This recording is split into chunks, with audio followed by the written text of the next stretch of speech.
আসসালামু আলাইকুম, welcome back to my channel. কেমন আছো তোমরা সবাই? আশা করি ভালো আছো। আল্লাহর রহমতে আমি অনেক ভালো আছি। তো গাইস, আজকে তোমাদের সাথে রান্নার রেসিপি নিয়ে চলে আসলাম। তো দেখতেই পাচ্ছ, এখানে আমি গুঁড়া মাছ চচ্চড়ি করছি। গুঁড়া মাছ বলতেই অনেক সুস্বাদু জিনিস, এটা সবাই জানো।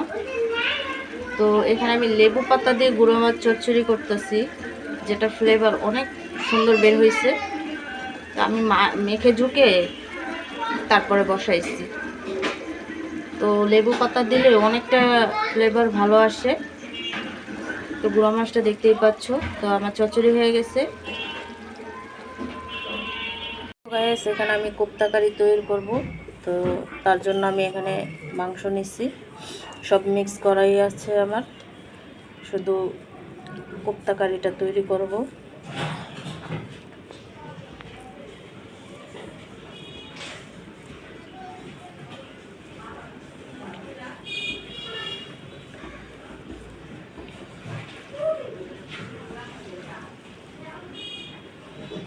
এরকম বলের মতো করে করে গোল গোল করে তৈরি করব, তারপরে এটাকে ভাজবো।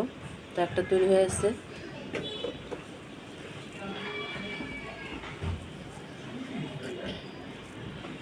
তো এটাকে সাদা পোলাও, ভাত, যে কোনো জিনিস দিয়ে খেতে অনেক ভালো লাগে কোপ্তা কারিটা।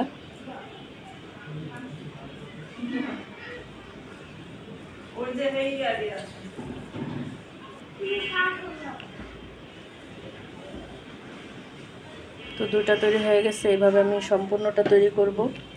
সবগুলো কোপ্তা আমার তৈরি হয়ে গেছে, এগুলোকে আমি এখন ভাজবো, ভেজে তারপরে রান্না করব।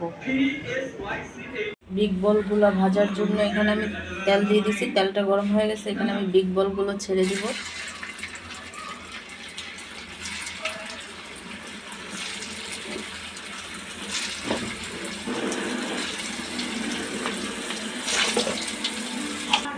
তো গাইস, আমার বিগ বলগুলো ভাজা হয়ে গেছে, দেখতেই পাচ্ছ।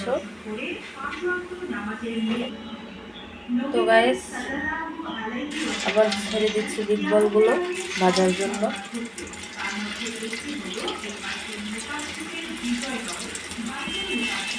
সবগুলো ভেজে নেব এইভাবে। তো গাইস, বিগ বল রান্না করার জন্য এখানে আমি সম্পূর্ণ মশলা দিয়ে দিছি। মশলাটাকে ভালোভাবে কষিয়ে নিচ্ছি।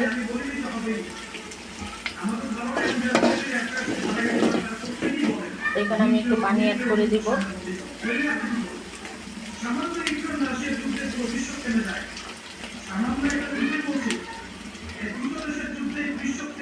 তো পানিটা বলক আসলে আমি এখানে বিগ বলগুলো ছেড়ে দিব।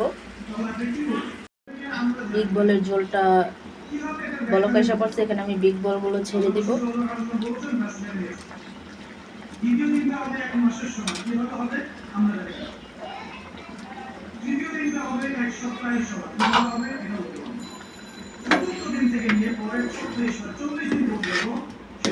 তো ভালোভাবে বিগ বলগুলো সিদ্ধ হওয়ার আগ পর্যন্ত এটাকে রান্না করে নিব।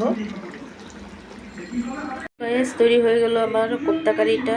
বাসায় এইভাবে সবাই ট্রাই করবে, অনেক মজাদার একটা কোপ্তা কারি। তো ভিডিওটি যদি ভালো লাগে তাহলে দেখা শেষে একটি লাইক, একটি সাবস্ক্রাইব করে দিবে, কারণ তোমাদের লাইকে আমাকে আরও আগে বাড়িয়ে দিবে। তো গাইস, আবার অন্য কোনো রেসিপি নিয়ে তোমাদের মাঝে চলে আসব। আর কোপ্তা কারিটা কেমন লাগছে ভিডিওটা, সেটা অবশ্যই কমেন্টে জানাবে। তো আবার রেসিপি নিয়ে চলে আসবো তোমাদের মাঝে। আজকে এই পর্যন্তই। আল্লাহ হাফেজ।